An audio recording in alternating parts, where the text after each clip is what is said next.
नमस्कार साथियों, स्वागत है आप सभी का सीडी टीचर्स एकेडमी के एक और नए वीडियो में।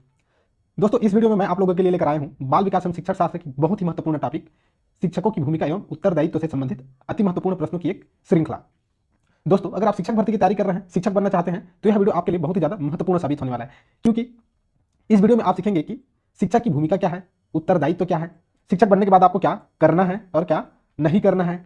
क्योंकि शिक्षक का कार्य सिर्फ पढ़ाना नहीं है, उसके अलावा ही उन्हें अलग अलग कार्य करने पड़ते हैं, उनके उत्तरदायित्व तो अलग होते हैं। तो साथियों, चलिए कॉपी और पेन लेकर तैयार हो जाइए, बढ़ते हैं हम अपने पहले प्रश्न की ओर। हमारा पहला प्रश्न है, कक्षा प्रबंधक के रूप में शिक्षक की भूमिका क्या है। बिंदु इस प्रकार से है, शिक्षक को सीखने की गतिविधि, सामग्री के प्रावधान और अग्रिम रूप से मूल्यांकन रणनीतियों की योजना बनानी होगी। बिंदु दूसरा है, शिक्षक को यह सुनिश्चित करना होगा कि कक्षा का प्रत्येक बच्चा भागीदारी के अधिकार और संगठन के अधिकार का एहसास करे। ऑप्शन इस प्रकार से है, एक और दोनों, ना तो एक ना ही दो, केवल दो, केवल एक। साथियों, चलिए कॉपी और पेन लेकर बैठ गए हैं, तो आप इसका आंसर अपने कॉपी में नोट करते जाइए, आपके हिसाब से जो आपको सही लग रहा है उसको। फिर इस वीडियो के अंत में आप सभी आंसर को, आपके द्वारा जो आंसर लिए गए हैं वो उसको, और इस वीडियो में मैं आंसर जो बता रहा हूं उसको मिलाकर देखिए कि आपका कितना सही होता है। इससे आपको ये पता चलेगा कि आपकी तैयारी कैसी है, आपको कितना और तैयारी करने की जरूरत है। तो साथियों, पहले प्रश्न का उत्तर है ऑप्शन ए, एक और दो दोनों। चलिए बढ़ते हैं दूसरे प्रश्न की ओर, जो है, एक अध्यापक विद्यार्थियों को दी गई संख्याओं में से पूर्ण घन संख्याएं छांटने को कहता है। इस क्रिया द्वारा प्राप्त उद्देश्य है। ऑप्शन है अनुप्रयोगात्मक, अवबोधात्मक, प्रयोगात्मक, ज्ञानात्मक। तो इसका सही उत्तर है ऑप्शन बी, अवबोधात्मक। जब हम बच्चों को अवबोधात्मक क्रिया कराते हैं तो उसमें शामिल होता है अंतर करना, तुलना करना, वर्गीकरण आदि। हमारा तीसरा प्रश्न है, अध्यापक द्वारा किसी विषय की विषय वस्तु के प्रस्तुतिकरण में निम्नलिखित में से कौन सा असंगत है। ऑप्शन है विद्यार्थियों का संज्ञानात्मक स्तर, निर्धारित उद्देश्य, परीक्षा योजना, वर्तमान कक्षा की अवस्थाएं। तो साथियों, इस प्रश्न का सही उत्तर है ऑप्शन सी, परीक्षा योजना। अध्यापक द्वारा किसी विषय वस्तु की प्रस्तुतिकरण में परीक्षा योजना का महत्व नहीं होता है। शिक्षक का ध्यान बच्चों के पूर्व ज्ञान, हमारे कक्षा का क्या उद्देश्य है, इन सभी बातों पर केंद्रित होता है, ना कि परीक्षा योजना पर। चलिए देखते हैं चौथा प्रश्न, निम्नलिखित में से कौन सा अध्यापन के शिक्षक केंद्रित दृष्टिकोण की विशेषता है। शिक्षक सही उत्तर पर ध्यान केंद्रित करता है। शिक्षण ज्यादातर पाठ्यक्रम सामग्री के पूरा होने से संबंधित है। ध्यान शिक्षण से अधिक सीखने पर है। ऑप्शन है एक और दो, एक और तीन, एक, दो और तीन, दो और तीन। तो साथियों, इस प्रश्न का सही उत्तर है ऑप्शन ए, एक और दो, यानी कि बिंदु एक और बिंदु दो सही है और बिंदु तीन जो है वो गलत है। साथियों, शिक्षक केंद्रित दृष्टिकोण में शिक्षक का उद्देश्य सिर्फ और सिर्फ उत्तर बताना होता है, और शिक्षक का उद्देश्य होता है पाठ्यक्रम पूरा करना। जबकि हमारा तीसरा बिंदु दिया है, ध्यान शिक्षण से अधिक सीखने पर होता है, यह बाल केंद्रित जो शिक्षा होता है उसका उदाहरण है। यहां पर बाल केंद्रित शिक्षा में हम पाठ्यक्रम पूरा करने के बजाय बच्चा सीख रहा है कि नहीं सीख रहा है उस पर ध्यान देते हैं। तो इसलिए ये बिंदु तीन जो है वो गलत है शिक्षक केंद्रित दृष्टिकोण के हिसाब से। चलिए देखते हैं पांचवा प्रश्न, शिक्षक निम्नलिखित में से किसके लिए शिक्षण संबंधी सहायता सामग्री का उपयोग करते हैं। ऑप्शन है छात्रों को प्रभावित करने के लिए, शिक्षण को रोचक बनाने के लिए, छात्रों को एकाग्रचित बनाने के लिए, इनमें से कोई नहीं। तो इसका सही उत्तर है ऑप्शन सी, छात्रों को एकाग्रचित बनाने के लिए। साथियों, टीएलएम के उपयोग से कठिन सामग्री को हम, विषय वस्तु को हम सरल कर सकते हैं, स्पष्ट कर सकते हैं, और टीएलएम के उपयोग से बच्चों में रुचि जागृत होता है, जिससे वो उनका जो ध्यान है वो केंद्रित हो जाता है हम जो पढ़ाने वाले हैं उस पर। इसलिए शिक्षक को शिक्षक सहायक सामग्री यानी कि टीएलएम का उपयोग अधिक से अधिक करना चाहिए। चलिए बढ़ते हैं छठवें प्रश्न की ओर। ब्रजेश एक विद्यालय में गणित पढ़ाता है। उसने विद्यालय प्राधिकरण से छात्रों को क्षेत्र यात्रा के लिए एक बैंक में ले जाने के लिए कहा। इस क्षेत्र यात्रा के पीछे का गणितीय उद्देश्य शिक्षार्थियों को निम्न सिखाना है। ऑप्शन है रोड मैप, जीवन में मस्ती और यात्रा का महत्व, समाज से जुड़ना, बैंक में गणित का कार्यात्मक उपयोग। तो साथियों, इस प्रश्न का सही उत्तर है ऑप्शन डी, बैंक में गणित का कार्यात्मक उपयोग। साथियों, जब भी हम बच्चों को क्षेत्र यात्रा कराते हैं तो उसका उद्देश्य बच्चों को रियल वर्ल्ड एक्सपीरियंस देना होता है। यहाँ पर शिक्षक बच्चों को बैंक ले गए हैं क्षेत्र भ्रमण के लिए, तो वो बच्चों को बैंक में दैनिक जो क्रियाएं हैं, जैसे कि पैसा का उपयोग कैसे करना चाहिए, खाता की जांच कैसा करना चाहिए, इन सभी का अनुभव वो प्रदान करेंगे। इसलिए ये रियल वर्ल्ड एक्सपीरियंस है जब भी हम क्षेत्र यात्रा कराते हैं। तो सातवां प्रश्न है, कक्षा में आपके छात्रों के ज्ञान निर्माण में एक शिक्षक के रूप में आपकी क्या भूमिकाएं हैं। बिंदु इस प्रकार से है, कक्षा में सहकारी और सहयोगी शिक्षण का समर्थन करना, स्कूल के बाहर की गतिविधियों को स्कूल की गतिविधियों से जोड़ना, उनके सीखने की प्रगति के आत्मविश्लेषण और आत्ममूल्यांकन को प्रोत्साहित करना। ऑप्शन इस प्रकार से हैं, 2 और 3, केवल 3, 1, 2 और 3, 1 और 2। इसका सही उत्तर है ऑप्शन सी, 1, 2 और 3 तीनों सही, यानी कि बिंदु 1, 2 और 3 तीनों सही है।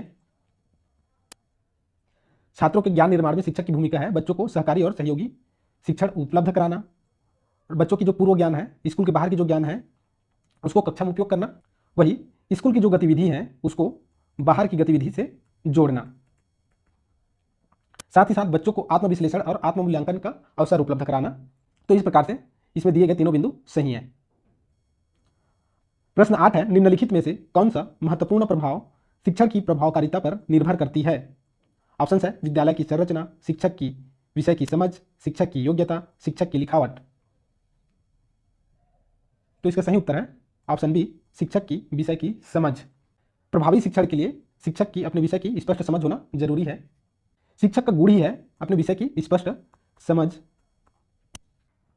चलिए 9वां प्रश्न देखते हैं, किसी हिल स्टेशन की यात्रा के दौरान यदि आपका छात्र किसी महिला के साथ दुर्व्यवहार करता है तो आप क्या करेंगे। ऑप्शन है, उसकी गलती स्वीकार नहीं करेंगे क्योंकि आप सभी एक अत्यंत प्रतिष्ठित स्कूल से आते हैं, उस महिला से बहस करेंगे और उसे पुलिस बुलाने के लिए कहेंगे, अपने छात्र को उस वृद्ध महिला से माफ़ी मांगने के लिए कहेंगे, सभी छात्रों को तुरंत उस जगह से दूर ले जाएंगे। तो साथियों इसका सही उत्तर है ऑप्शन सी, अपने छात्र को उस वृद्ध महिला से माफ़ी मांगने के लिए कहेंगे।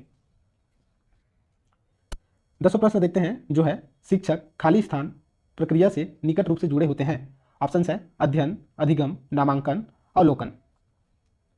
तो साथियों इसका सही उत्तर है ऑप्शन बी, अधिगम। शिक्षक जो है अधिगम प्रक्रिया से निकट रूप से जुड़े होते हैं। शिक्षक जो है एक स्वतंत्र चर होता है जिसका काम अधिगम को निर्देशित करना, बच्चों के लिए शैक्षिक वातावरण निर्माण करना आदि होता है।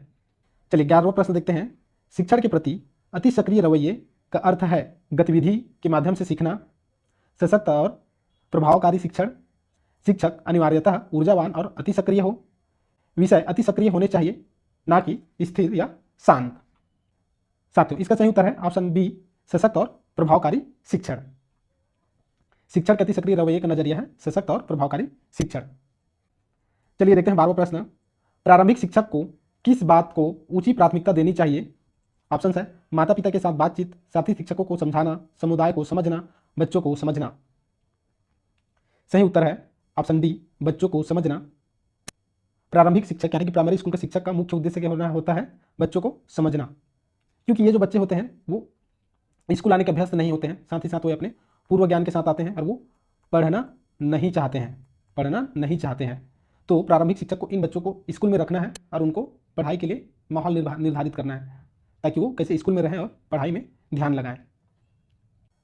प्रश्न 13 है, प्राथमिक स्तर पर निम्नलिखित में से किसे एक शिक्षक का सर्वाधिक महत्वपूर्ण गुण माना जाना चाहिए। ऑप्शन है, पढ़ाने की उत्सुकता, धैर्य एवं सहिष्णुता व शिक्षण दक्षता, शिक्षण पद्धति में दक्षता एवं विषय का ज्ञान, उच्च मानक भाषा में पढ़ाने की क्षमता।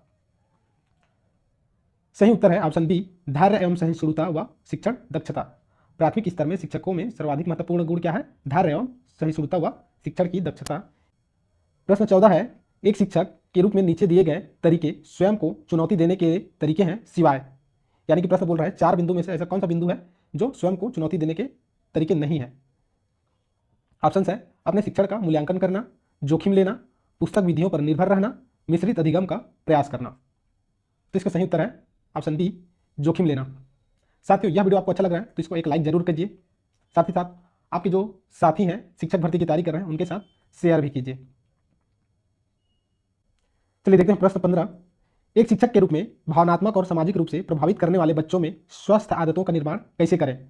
ऑप्शन है, बच्चों को उनके मानसिक स्वास्थ्य के आधार पर विभाजित करके, सकारात्मक आत्मसम्मान, प्रभावी संचार के महत्व को सिखाकर और जनरल में अपने विचार लिखकर, हमेशा मानसिक बीमारी की बात करके इससे प्रभावित बच्चों की ओर इशारा करना, बच्चे की व्यक्तिगत समस्या के बारे में खुलकर बात करते हुए।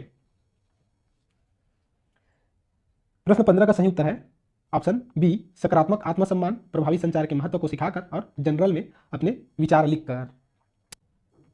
प्रश्न 16 है, ऋतुराज जो 10वीं कक्षा में है, उसे कुछ गुस्से की समस्या है। वह अक्सर अपने साथियों के साथ मौखिक और शारीरिक तर्क वितर्क में लिप्त पाया जाता है। एक शिक्षक इसे कैसे निपटेगा? ऑप्शन है, अपने साथियों को उससे बात न करने और उसे अकेला छोड़ने के लिए कहना, उसे अपनी गलती न दोहराने के लिए 1000 बार लिखने के लिए देना, उसे उसकी भावनाओं और एहसास से अवगत कराकर वह ऐसा कैसे और क्यों महसूस करता है इस बारे में अंतर्दृष्टि प्राप्त करने का प्रयास, पूरे विद्यालय के सामने उसे दंडित करके।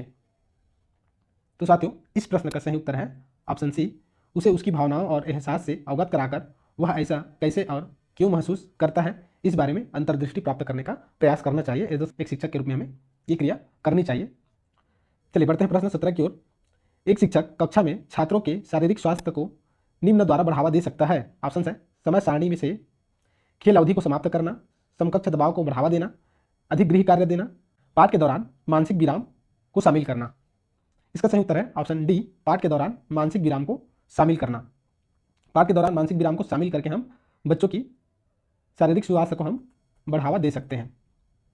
प्रश्न 18 है, एक बहुभाषावाद कक्षा में शिक्षक को होनी चाहिए एक भाषा पर ध्यान देना, छात्रों की विविधता को स्वीकार करना, छात्रों को अंग्रेजी सीखने के लिए मजबूर करना, सभी भाषाओं को सम्मान देना चाहिए। साथियों, इसका सही उत्तर है ऑप्शन बी, छात्रों की विविधता को स्वीकार करना। एक बहुभाषावाद कक्षा में हम छात्र की जो बहुभाषिकता है उसको स्वीकार करते हैं और बहुभाषा को हम एक संसाधन के रूप में उपयोग करते हैं। चलिए प्रश्न 19 देखते हैं। निम्न में से किसे छात्रों के बीच रचनात्मक अभिव्यक्ति को प्रोत्साहित करने में एक शिक्षक की भूमिका के रूप में नहीं स्वीकार किया जाता है? ऑप्शन है, उन्हें अपने स्वयं के समूह बनाने के लिए स्वीकृति देना, उनकी पसंद के अनुकूल छात्रों को अनुशेषण करने देना, उनके असामान्य विचारों के लिए उन पर चिल्लाना। इसका सही उत्तर है ऑप्शन डी, उनके असामान्य विचारों के लिए उन पर चिल्लाना। शिक्षक को यह कार्य नहीं करना चाहिए। प्रश्न 20 है, साक्षी एक विद्यालय में पढ़ा रही है, निम्नलिखित गुण का चयन करें जो उसे एक पारंपरिक शिक्षक से अलग बनाता है। ऑप्शन है, वह शिक्षण के निगमनात्मक उपागम का उपयोग करती है, वह चाक और टाक विधि को बढ़ावा देती है, वह आईसीटी से परिचित है, वह पढ़ाते समय शिक्षण सहायक सामग्री का उपयोग नहीं करती है। चलिए गेस कीजिए इसका सही उत्तर क्या होगा। तो साथियों, इसका सही उत्तर है ऑप्शन सी, वह आईसीटी से परिचित है। यहां पर जो 3 ऑप्शन दिए गए हैं, ऑप्शन ए बी डी, ये पढ़ाने के पारंपरिक शिक्षण विधि से संबंधित है, जबकि आईसीटी जो है वो आधुनिक विधि है, इसलिए इसका सही उत्तर हो जाएगा ऑप्शन सी। प्रश्न 21 है, यदि कोई छात्र अच्छा प्रदर्शन नहीं कर रहा है तो शिक्षक को क्या करना चाहिए? बच्चों को महत्व न देना, छात्रों के कठिन अध्याय हटाना, परामर्श, पूरी कक्षा को कम गृह कार्य देना। इसका सही उत्तर है ऑप्शन सी, परामर्श। हमें बच्चों के साथ परामर्श करना है कि वो अच्छा प्रदर्शन क्यों नहीं कर रहे हैं या उनको क्या समस्या है, उनका समस्या का हम कैसे निराकरण करें। इन सभी विषयों पर हमें बच्चों से परामर्श करना चाहिए ताकि उनका प्रदर्शन में सुधार हो सके। चलिए देखते हैं 22वां प्रश्न। निगमनात्मक उपागम खाली स्थान है। बाल केंद्रित, शिक्षक और अभिभावक केंद्रित, माता पिता केंद्रित, शिक्षक केंद्रित। तो साथियों, सही उत्तर है ऑप्शन डी, शिक्षक केंद्रित। निगमनात्मक उपागम जो है वो शिक्षक केंद्रित विधि है। इस विधि में शिक्षक जो है वो वक्ता होता है, ज्ञानदाता होता है और इस विधि में बच्चों को समझा जाता है एक निष्क्रिय अवशोषणकर्ता, यानी कि हम जो सिखा रहे हैं उसको बच्चे जो है अवशोषित कर लेते हैं, ये मान के चला जाता है। प्रश्न 23 है, एक शिक्षक ने विद्यार्थियों को विद्यालय के खेल के मैदान में ले गया और उन्हें दिखने वाले विभिन्न प्रकार के फूलों को गिनने और उनका वर्गीकरण करने को कहा। शिक्षक निम्न कोशिश कर रहा है। ऑप्शन है, कक्षा को आनंदमय बनाएं, छात्रों की तर्क क्षमता में वृद्धि, छात्रों को गणित और उनके वास्तविक जीवन से संबंध बनाने में मदद करें, परियोजना दृष्टिकोण के माध्यम से उन्हें पढ़ाएं। सही ऑप्शन है ऑप्शन सी, छात्रों को गणित और उनके वास्तविक जीवन से संबंध बनाने में मदद। प्रश्न 24 है, एक अर्थ क्रियात्मक शैक्षणिक उपागम में शिक्षक को किस प्रकार के खेल का उपयोग करना चाहिए? ऑप्शन है, आत्म अभिव्यक्ति, प्रशिक्षण और संशोधन, अनुकरण, जांच। सही उत्तर है ऑप्शन सी, अनुकरण। अर्थ क्रियात्मक शैक्षणिक उपागम में अनुकरण वाले अभिक्रिया जो कराए जाते हैं इसमें बच्चे जो है शिक्षक का अनुकरण करके पढ़ना लिखना और अभिव्यक्ति के गुण सीखते हैं। प्रश्न 25 है, एक शिक्षक विशेष आवश्यकता वाले बच्चों के हितों के प्रति निम्न द्वारा प्रतिक्रिया कर सकता है। ऑप्शन है छात्रों के अभिव्यक्ति अंतर के बारे में जागरूक होना और व्यक्तिगत शिक्षण सामग्री बनाना, व्यक्तिगत मतभेदों को अनदेखा करना, उन्हें कक्षा में अलग बैठाना ताकि वे अन्य बच्चों के साथ घुल मिल ना पाएं, अन्य छात्रों से उन्हें वंचितों के रूप में संबोधित करने और सहानुभूति व्यक्त करने के लिए कहना। साथियों, इसका सही उत्तर है ऑप्शन 1, छात्रों के व्यक्तिगत अंतर के बारे में जागरूक होना और व्यक्तिगत शिक्षण सामग्री बनाना। ये एक शिक्षक के कर्तव्य हैं विशेष आवश्यकता वाले बच्चों के हितों में। चलिए प्रश्न 26 देखते हैं। मान लीजिए कि एक शिक्षक के रूप में आप देखते हैं कि आपकी कक्षा में छात्रों की छोटी संख्या में सीखने की विशिष्ट समस्या है, जैसे अंग्रेजी शब्दों का सही उच्चारण करना। ऐसे में निम्नलिखित में से कौन सा संचार प्रतिरूप प्रभावी होगा? बिंदु इस प्रकार से हैं, समूह पर नियंत्रण रखें और प्रत्येक छात्र से उसकी समस्या के बारे में सीधे चर्चा करें। छात्रों के एक अन्य समूह को कम संख्या वाले छात्रों के साथ संवाद करने और उनकी समस्याओं को सामूहिक रूप से हल करने के लिए कहें। ऑप्शन है केवल 2, 1 और 2 दोनों, ना ही 1 ना ही 2, केवल 1। सही उत्तर है ऑप्शन डी, केवल 1। यानी कि यहां पर 2 बिंदु में से एक बिंदु ही सही है, जो है बिंदु 1, समूह पर नियंत्रण रखें और प्रत्येक छात्र से उसकी समस्या के बारे में सीधा चर्चा करें। अगर छात्रों का समूह जो है कार्य नहीं कर पा रहे हैं तो शिक्षक के रूप में हमें उनसे छात्रों से उनकी समस्या जो है उनके बारे में बात करना चाहिए और उनकी समस्याओं को दूर करना चाहिए, दूर करने में उनकी मदद करना चाहिए, ना कि बच्चों को बोलकर उनका सामूहिक समाधान कराना चाहिए। प्रश्न 27 है, शिक्षक केंद्रित दृष्टिकोण की बड़ी संख्या में सीमाएं हैं, इनमें से कौन सी वह सीमाएं नहीं है? ऑप्शन है शिक्षक सही उत्तर ध्यान केंद्रित नहीं करता, मूल्यांकन ज्यादातर योगात्मक प्रकृति का होता है, छात्रों के बीच बहस और चर्चा की कोई गुंजाइश नहीं, शिक्षक पाठ्यक्रम पूरा करने तक ही सीमित है। सही उत्तर है ऑप्शन 1, शिक्षक सही उत्तर ध्यान केंद्रित नहीं करता। प्रश्न 28 है, एक शिक्षक के रूप में समस्या समाधान पद्धति का पालन करते हुए आपको कुछ चरणों पर विचार करने की सलाह दी जाती है, निम्नलिखित में से कौन से वे चरण हैं? बिंदु इस प्रकार से हैं, समस्या का अनुमान लगाना या उनकी पहचान करना, वैकल्पिक समाधान उत्पन्न करना। ऑप्शन है केवल 2, ना ही 1 ना ही 2, 1 तथा 2 दोनों, केवल 1। सही उत्तर है ऑप्शन सी, 1 और 2 दोनों, यानी कि बिंदु 1 और 2 दोनों सही हैं। समस्या समाधान पद्धति में बच्चों को हम बोलते हैं कि पहले समस्या का अनुमान लगाएं और उस समस्या का पहचान करें, फिर उस समस्या को दूर करने के लिए अपने पूर्व ज्ञान का उपयोग करें। प्रश्न 29 देखते हैं, शिक्षक कार्य के संदर्भ में निम्नलिखित में से कौन सा कथन सही है? बिंदु इस प्रकार से हैं, शिक्षक स्कूल प्रणाली में सदस्य के मूल्य विचार को प्रभावित करता है, वह माता पिता छात्रों और सहकर्मियों को प्रेरित करता है।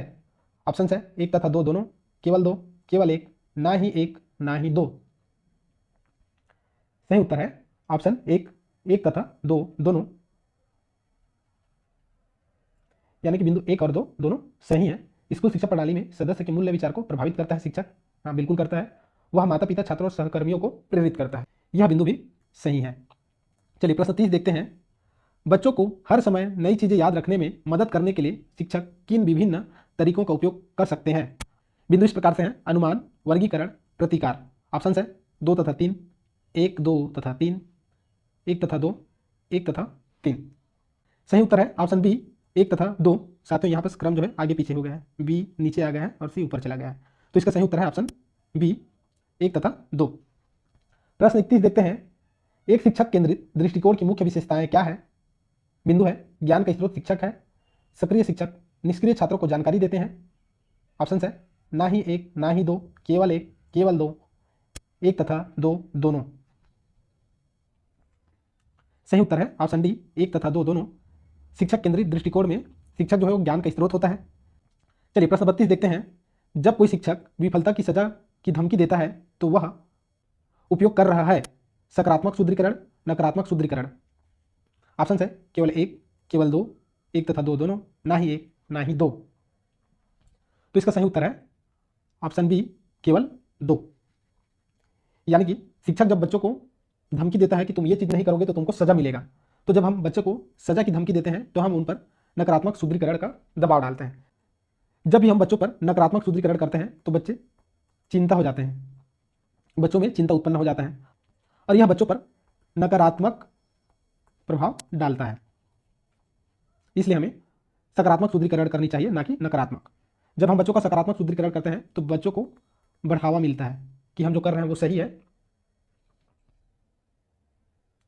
चलिए प्रश्न अगला देखते हैं। 33वां प्रश्न है, शिक्षक केंद्रित उपागम में शिक्षक की क्या भूमिका है?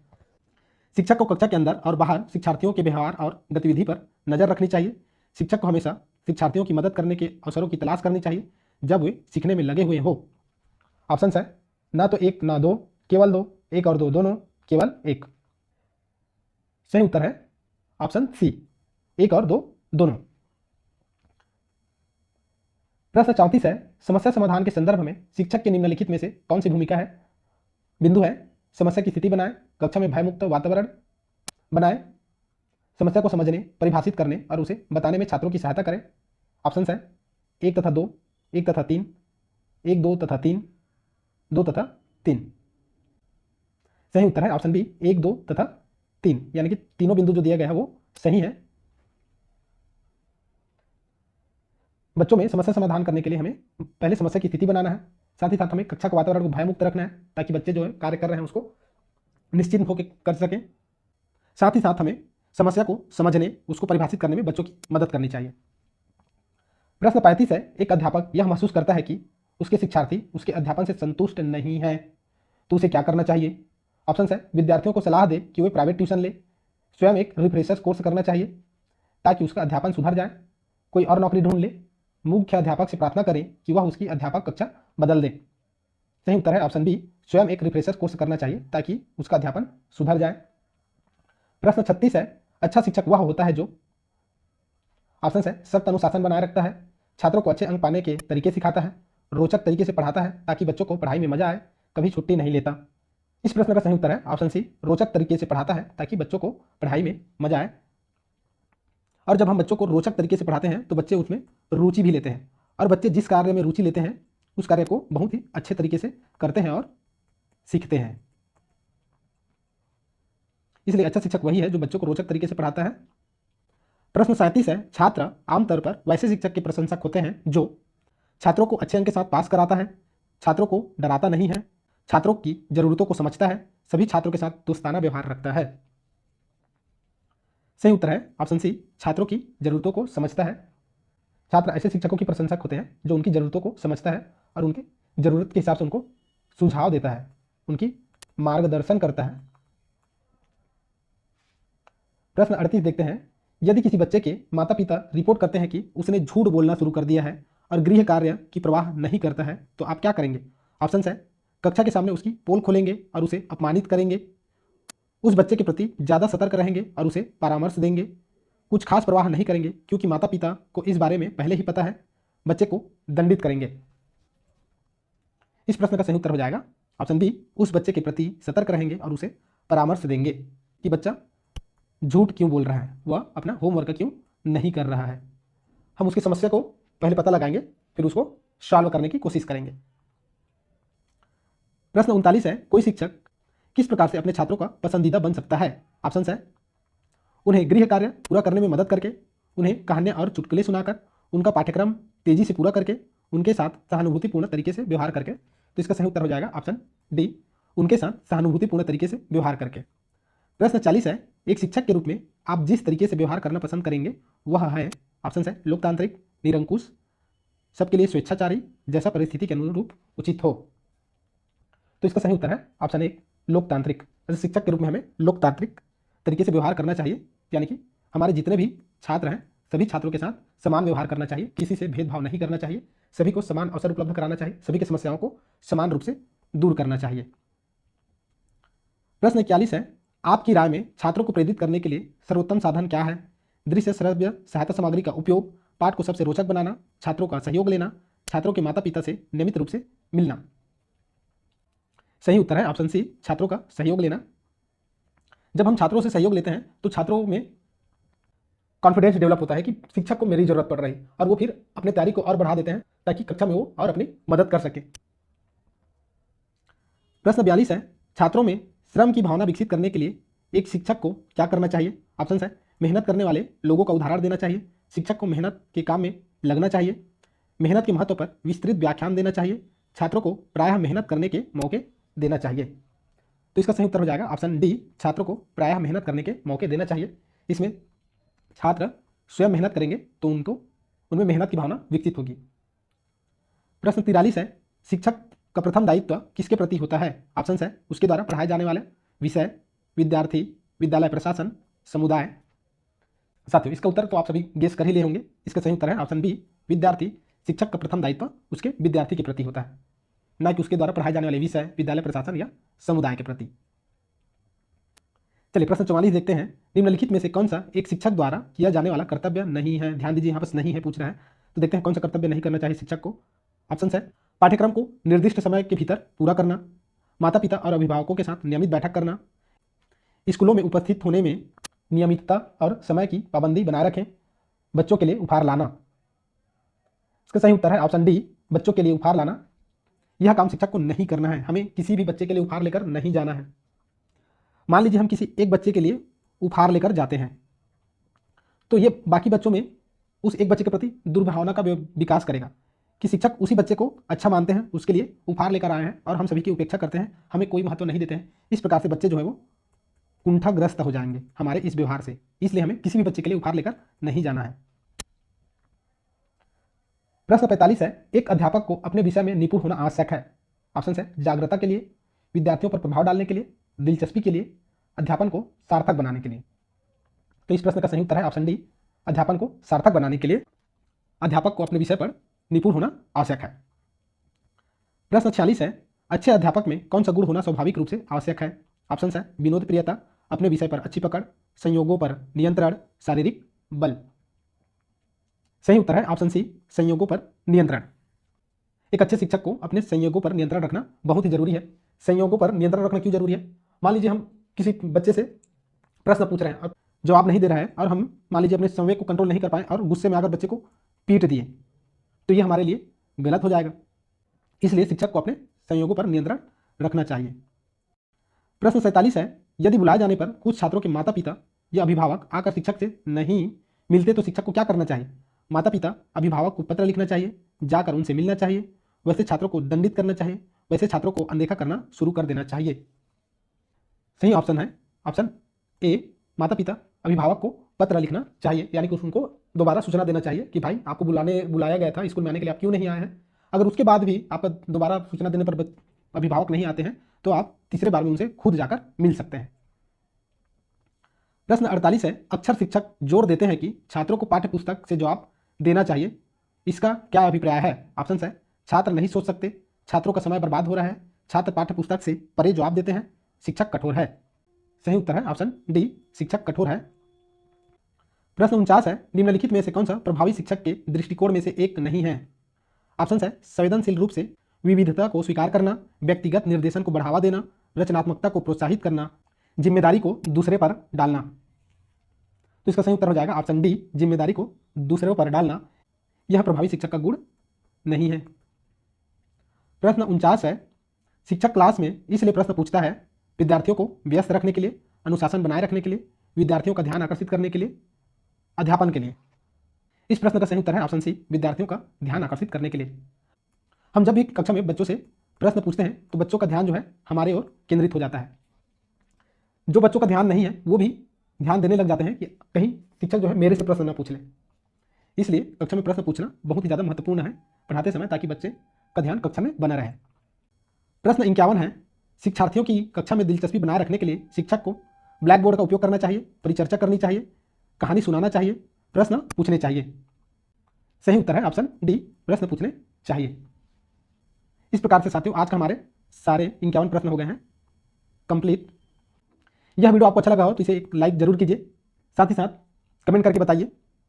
साथियों इस वीडियो को आपने उस दोस्त के साथ शेयर कीजिए जिसको आप अपने साथ में शिक्षक बनते हुए देखना चाहते हैं। साथियों अपनी तैयारी जारी रखिए।